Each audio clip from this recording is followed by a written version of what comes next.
नमस्कार दोस्तों, मैं Lokesh Kumar, technical trainer in Technosim training services. स्वागत करता हूं आपका हमारे इस यूट्यूब चैनल में। आज हम इंजन से related 3 important terms knocking, detonation and pre ignition के बारे में डिस्कस करेंगे। आज हम बिल्कुल सिंपल लैंग्वेज में समझेंगे कि नॉकिंग किसे कहते हैं, इंजन में नॉकिंग के क्या कारण हो सकते हैं और नॉकिंग से इंजन में क्या नुकसान हो सकता है। तो चलिए शुरू करते हैं आज की इस वीडियो को। नॉकिंग इंजन में दहन यानी फ्यूल का जलना कोई विस्फोट नहीं होता, बल्कि सामान्य कंबशन में फ्यूल नियंत्रित रूप से जलता है। अनियंत्रित दहन की स्थिति में दहन के समय विस्फोट उत्पन्न हो सकते हैं। इंजन में अनियंत्रित दहन के कारण जो असामान्य आवाज उत्पन्न होती है वह नॉकिंग कहलाती है।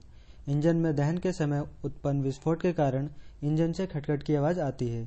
इसी आवाज को नॉकिंग कहते हैं। नॉकिंग को पिकिंग या पिंगिंग भी कहा जाता है। चलिए सुनते हैं नॉकिंग की आवाज कैसी होती है।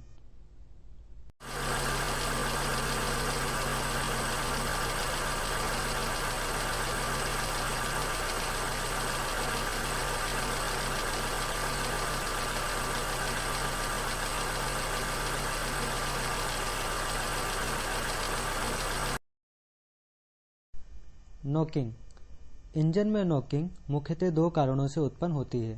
पहला डिटोनेशन एंड दूसरा प्री इग्निशन। डिटोनेशन एवं प्री इग्निशन 2 अलग अलग घटनाएं हैं। प्री इग्निशन इंजन में मुख्य इग्निशन से पहले ही फ्यूल का जलना प्री इग्निशन कहलाता है। डिटोनेशन इंजन में मुख्य इग्निशन के बाद ईंधन का जलते रहना डिटोनेशन कहलाता है। चलिए बात करते हैं हम प्री इग्निशन की। इंजन के कुछ समय तक चलने के बाद इंजन में पिस्टन के ऊपर कार्बन जमा हो जाता है। यह जमा हुआ कार्बन हॉट स्पॉट का कार्य करता है। इंजन के कुछ देर चलने के बाद यह हॉट स्पॉट हमेशा गर्म रहता है, यानी जलता ही रहता है। जब पिस्टन कंप्रेशन स्ट्रोक में होता है तो चार्ज का प्रेशर एवं टेम्परेचर बढ़ जाता है एवं हॉट स्पॉट के कारण स्पार्क प्लग द्वारा स्पार्क देने से पहले ही चार्ज में आग लग जाती है। चार्ज के जलने से हीट वेव्स उत्पन्न होती हैं। स्पार्क प्लग द्वारा स्पार्क देने से पहले ही चार्ज का जलना प्री इग्निशन कहलाता है। प्री इग्निशन की कंडीशन में जब पिस्टन टीडीसी पर पहुंचने वाला होता है उस समय स्पार्क प्लग द्वारा भी स्पार्क दिया जाता है, जिससे स्पार्क प्लग की ओर से भी चार्ज जलना प्रारंभ होता है एवं इस ओर से भी हीट वेव्स उत्पन्न होती है। यह हीट वेव्स आपस में टकराती है, जिससे एक असामान्य आवाज उत्पन्न होती है, जिसे हम नॉकिंग कहते हैं।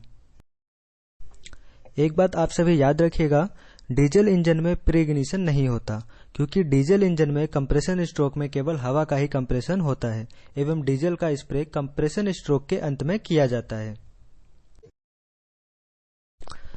चलिए अब बात करते हैं इंजन में प्री इग्निशन के पॉसिबल रीजंस कौन कौन से हो सकते हैं। तो सबसे पहला है कंबशन चैम्बर में कार्बन का जमा होना। जमा हुआ कार्बन हॉट स्पॉट का कार्य करता है, जो प्री इग्निशन का कारण बनता है। दूसरा, वॉल्व का सीट पर अच्छी तरह ना बैठना। वॉल्व के सीट पर अच्छी तरह ना बैठने से वॉल्व अत्यधिक गर्म हो जाते हैं एवं हॉट स्पॉट का कार्य करते हैं, जो प्री इग्निशन का कारण बनता है। तीसरा, पिस्टन रिंग्स का घिस जाना। पिस्टन रिंग के घिस जाने से पिस्टन की गर्मी अच्छी तरह से सिलेंडर की दीवार को ट्रांसफर नहीं हो पाती, जिससे पिस्टन अत्यधिक गर्म हो जाते हैं। यह गर्म पिस्टन हॉट स्पॉट की तरह कार्य करते हैं एवं प्री इग्निशन का कारण बनते हैं। इसके अलावा स्पार्क प्लग भी हॉट स्पॉट की तरह कार्य करते हैं, जिससे प्री इग्निशन होता है। कूलिंग सिस्टम के सही काम न करने से भी इंजन अत्यधिक गर्म हो जाता है, जो प्री इग्निशन का कारण बनता है। कम ऑक्टेन रेटिंग वाला पेट्रोल प्रयोग करने से भी प्री इग्निशन की समस्या हो सकती है। चलिए अब बात करते हैं डिटोनेशन की। जब पेट्रोल या डीजल कंप्रेशन स्ट्रोक के अंत में अपने नियत समय पर पूरा नहीं जल पाता है एवं पावर स्ट्रोक के दौरान अनियंत्रित रूप से जलता रहता है, तो उस समय डिटोनेशन की समस्या उत्पन्न होती है। तो चलिए डिटोनेशन को समझने से पहले हम नॉर्मल कंबशन प्रोसेस को समझते हैं। जब पिस्टन कंप्रेशन स्ट्रोक में टीडीसी पर पहुंचने वाला होता है उस समय स्पार्क प्लग द्वारा स्पार्क दिया जाता है। इस स्पार्क के द्वारा चार्ज में आग लग जाती है, जिससे हीट वेव्स उत्पन्न होती है। यह हीट वेव्स एक समान वेग से आगे बढ़ती है एवं पूरा चार्ज जल जाता है। चलिए अब डिटोनेशन प्रोसेस को समझते हैं। जब पिस्टन कंप्रेशन स्ट्रोक में टीडीसी पर पहुंचने वाला होता है उस समय स्पार्क प्लग द्वारा स्पार्क दिया जाता है, जिससे चार्ज जलना प्रारंभ करता है एवं हीट वेव्स उत्पन्न होती हैं। हीट वेव्स के कारण कंबशन चैम्बर का प्रेशर एवं टेम्परेचर और भी अधिक बढ़ जाता है। इस समय कंबशन चैम्बर में और भी कई हॉटस्पॉट बन जाते हैं। इन हॉट स्पॉट से चार्ज में आग लग जाती है एवं इनसे भी हीट वेव्स उत्पन्न होती हैं। यह हीट वेव्स आपस में टकराती है, जिससे असामान्य ध्वनि उत्पन्न होती है, जिसे हम नॉकिंग कहते हैं। नॉर्मल कंबशन में स्पार्क देने के बाद या डीजल इंजन में फ्यूल इंजेक्शन के बाद कुछ समय में ही हीट वेव्स पूरे चार्ज को एक समान रूप से जला देती है। डिटोनेशन की स्थिति में यह हीट वेव्स पूरे फ्यूल को जला नहीं पाती, उससे पहले ही एक नई हीट वेव्स उत्पन्न होती है जो मुख्य हीट वेव से टकराती है। चलिए बात करते हैं डिटोनेशन के कारणों की। तो सबसे पहला है ठीक समय पर फ्यूल के ना जल पाने के कारण। इसके बाद है फ्यूल की मात्रा का कम होना, फ्यूल की क्वालिटी अच्छी ना होना, इग्निशन टाइमिंग या फ्यूल इंजेक्शन टाइमिंग का सही सेट ना होना, वॉल्व टाइमिंग ठीक ना होना, कंप्रेशन रेशियो ठीक ना होना, डीजल का सीटेन नंबर का कम होना। ये सभी कुछ पॉसिबल रीजंस हैं जिसके वजह से डिटोनेशन की समस्या उत्पन्न होती है। अभी तक हमने जो 3 इंपॉर्टेंट टर्म्स डिस्कस करी, knocking, detonation and pre ignition, इसका हम एक शॉर्ट ओवरव्यू एक बार फिर से देख लेते हैं। सबसे पहला है नॉकिंग।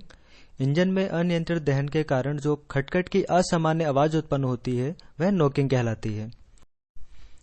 नेक्स्ट है प्री इग्निशन। इंजन में मुख्य दहन के पहले ही फ्यूल का जलना प्री इग्निशन कहलाता है। प्री इग्निशन से हीट वेव्स बनती हैं। हीट वेव्स के आपस में टकराने से नॉकिंग उत्पन्न होती है। लास्ट है डिटोनेशन। इंजन में मुख्य दहन के बाद कंबशन चैम्बर में मुख्य हीट वेव्स के साथ ही कई हीट वेव्स उत्पन्न होती हैं जो आपस में टकराकर नॉकिंग उत्पन्न करती है। चलिए अब बात करते हैं knocking, detonation and pre ignition की वजह से इंजन में क्या नुकसान हो सकता है। तो प्री इग्निशन एवं डिटोनेशन के कारण इंजन सिलेंडर में प्रेशर व टेम्परेचर अनियंत्रित रूप से बढ़ जाता है, जिसके कारण इंजन को अत्यधिक नुकसान हो सकता है। जैसे पिस्टन में छेद हो सकता है, कनेक्टिंग रोड एवं क्रैंकशाफ्ट टेढ़ी हो सकती है या टूट भी सकती है, वॉल्व एवं अन्य भाग जल सकते हैं। तो आज के लिए बस इतना ही। वीडियो को लास्ट तक देखने के लिए आप सभी का धन्यवाद। अगर आपके माइंड में इस टॉपिक से रिलेटेड कोई भी क्वेश्चन या डाउट हो तो आप हमसे कमेंट करके पूछ सकते हैं।